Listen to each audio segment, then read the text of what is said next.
जी का खाली डिब्बा उठाती है और रानो चिड़िया के घर चली जाती है। रानो बहन, मुझे थोड़ी सी मिर्ची तो दे दो। गौरी, वहाँ पड़ी है, दूसरी तरफ खुद ही डालो, मैं घी में शक्कर मिला रही हूँ। रानो, आज क्या खास है जो इतने सारे खाने बना रही हो?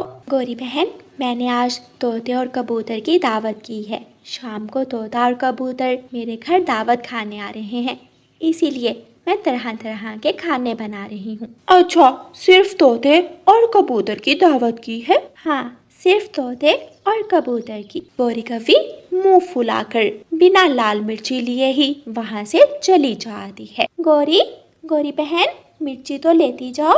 अम्मा, गौरी आंटी गुस्सा कर गई हैं। आपने गौरी आंटी का नाम जो नहीं लिया, सिर्फ तोते अंकल और कबूतर अंकल का नाम लिया। इसलिए बेटी, मैं इन कौवों को दावत कह तो देती, लेकिन ये गंदी नीयत वाले कौवे सब खा जाते हैं और सारी दावत का मजा खराब कर देते हैं।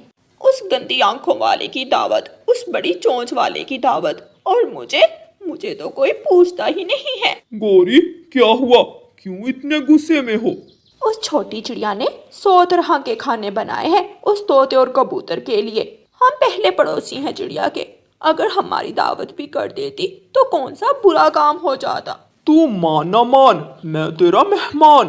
गौरी, गौरी शाम को जब रानो चिड़िया तोते और कबूतर को बुलाएगी तो हम दोनों बिना बुलाए मेहमान बनकर रानो चिड़िया के घर चले जाएंगे।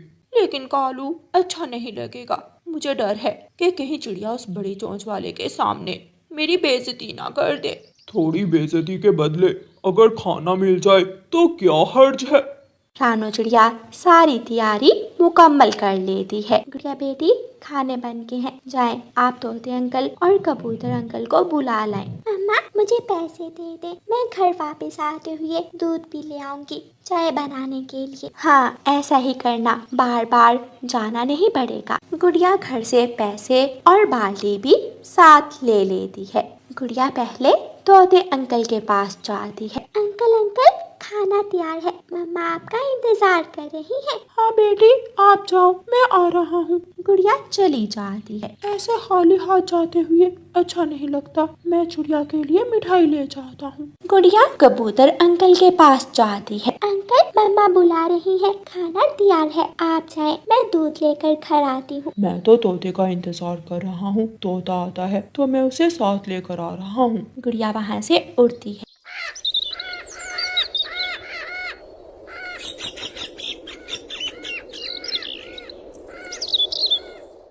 और दूध की दुकान की तरफ जाती है। तोता चाचा छमछम की मिठाई की दुकान से मिठाई लेता है और कबूतर के पास जाता है। मैं मिठाई ले आया हूँ, चले? हाँ, मैं तो सुबह ही फल ले आया था। चलो, चिड़िया हमारा इंतजार कर रही होगी। तोता और कबूतर रानो चिड़िया के घर की तरफ चले जाते हैं। रास्ते में उन्हें गौरी कवि मिलती है। तोते और कबूतर भाई, कहाँ जा रहे हो? रानो चिड़िया ने हमारी दावत की है, हम रानो चिड़िया के घर खाना खाने जा रहे हैं। तोते तोते, कबूतर भाई, मुझे भी साथ ले जाओ, मैं तुम्हारा सामान उठा लेती हूँ। नहीं नहीं, इसकी जरूरत नहीं है, हम अपना सामान उठा लेंगे। ऐसे कहते हुए तोता और कबूतर आगे बढ़ते हैं। तोते और कबूतर, दावत तो मैं भी जरूर खाऊंगी, चाहे जो भी हो जाए। गौरी कवि उड़ती है और रानो चिड़िया के घर की खिड़की में जाकर बैठ जाती है। बाहर से गुड़िया दूध लेकर आ जाती है। गौरी आंटी, आप यहाँ क्यों बैठी हुई है? गुड़िया बेटी,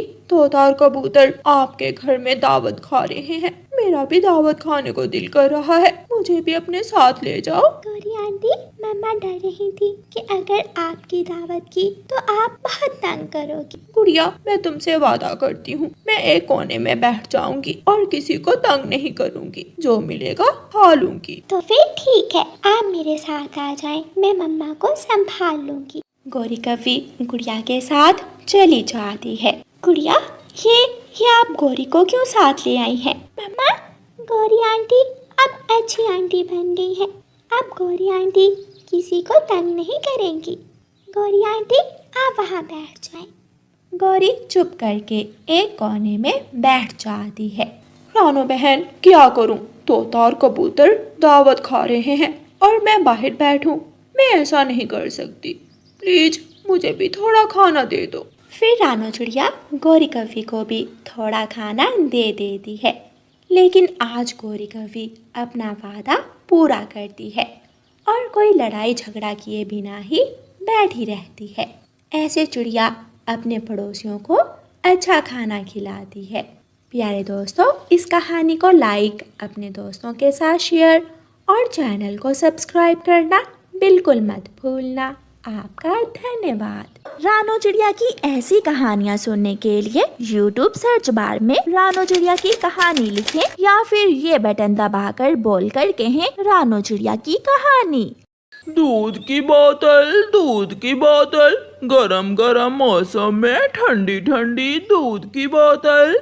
उड़ता हुआ तोता वहाँ आता है। कौवे कौवे, जल्दी से मुझे एक ठंडी ठंडी दूध की बोतल दे दो, बहुत गर्मी है, मेरा शरीर जल रहा है। लो, ठंडी दूध की बोतल पियो और ठंडे हो जाओ। 50 रुपए में AC का मजा देगी मेरी ये दूध की बोतल। मिठू तोता एक ही सांस में दूध की बोतल पी लेता है। कालू कौवे का धंधा बहुत अच्छे से चल रहा था, क्योंकि वो जंगल में दूध की बोतल बेचकर अच्छा मुनाफा कमा रहा था। पी ले और पी ले, नहीं पिएगी तो मैं और मारूंगी तुझे। गौरी कव्वी मार मार कर अपनी गाय को पानी पिला रही थी। एक बाल्टी तो और तुझे पीना ही होगी।